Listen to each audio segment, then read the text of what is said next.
This week, on the Vigil of Easter, I present to you a short Easter message from Pope Leo XIII. Now, imagine if we had Easter messages like this one today. I find it hard to imagine what that would sound like. Pope Leo XIII was clearly most concerned about the souls of the laity and the souls of the church suffering than he was about almost anything else, even on the occasion of his 50th anniversary in the clerical state. That says something, and it makes me pine for the days when the church was run mostly by sane people. Have a blessed Easter. Quod Anniversarius, encyclical of Pope Leo XIII on his sacerdotal jubilee. To our venerable brethren, the patriarchs, primates, archbishops, and bishops of the whole world in favor and communion with the Apostolic See. Venerable brethren, health and apostolic benediction. We return thanks, as is meet, to the sovereign goodness of God, whose will and providential wish governs the whole of men's lives, that the 50th anniversary of our priesthood has shone upon the Church. Moreover, the wonderful unanimity of hearts displayed in the tokens of respect, the liberal gifts, the public manifestations of readiness, is such as he alone could have inspired, on whom entirely depends the spirits, the wills, and the hearts of men, and who rules and directs events for the glory of the Christian religion. It is indeed a wonderful and memorable event, whereby the enemies of the Church, in spite of themselves, whether they desire it or not, see with their own eyes that the Church maintains her divine life,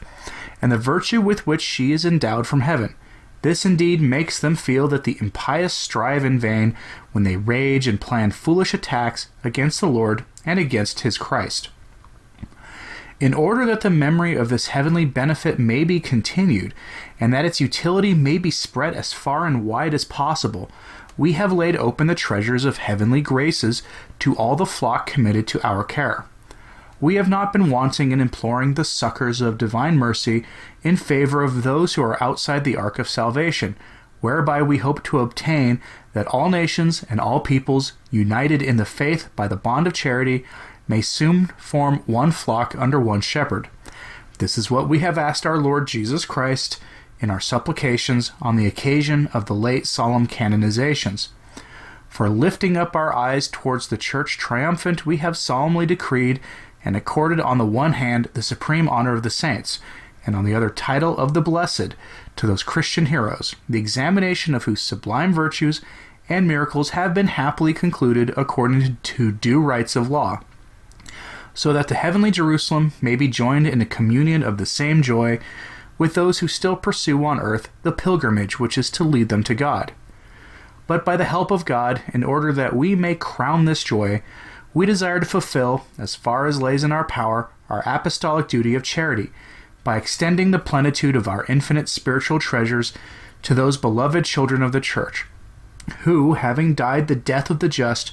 have quitted this world of strife with the sign of faith, and are branches of the mystical vine, though they cannot enter into everlasting rest until they have paid the uttermost farthing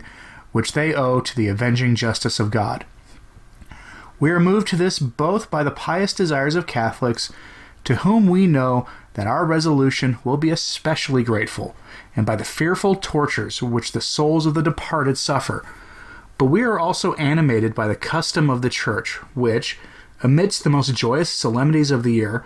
fails not to make a holy and salutary commemoration of the dead, that they may be delivered from their sins. Therefore, since it is certain by the doctrine of the Catholic Church that the souls detained in purgatory are benefited by the prayers of the faithful,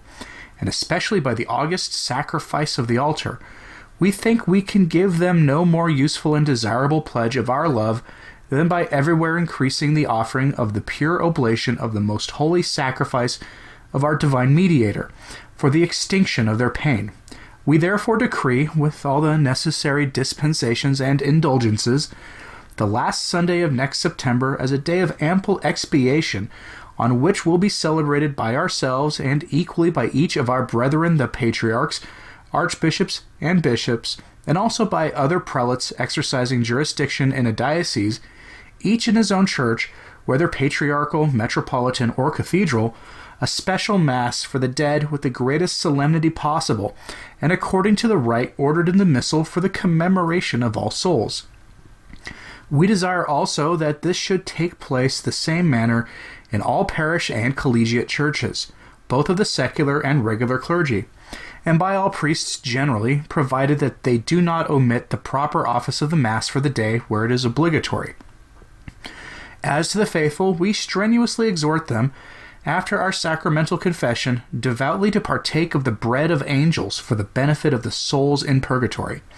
We grant by our apostolic authority a plenary indulgence to be gained by such of the faithful, applicable to the dead, and the favor of a privileged altar to all those who, as has been said before, say Mass. Thus those pious souls who expiate the remainder of their sins amidst such tortures will receive a special and opportune consolation, thanks to the life-giving victim which the universal Church, united to her visible head, and animated with a like spirit of charity, will offer to God, that he may admit them to the dwelling of his consolation, to light and eternal peace. In the meanwhile, venerable brethren, we affectionately grant you, in the Lord, as a pledge of celestial gifts, the apostolic benediction, to you and to all the clergy and people committed to your charge. Given at St. Peter's, at Rome, at the solemnity of Easter, in the year 1888, the 11th of our pontificate, Pope Leo the 13th.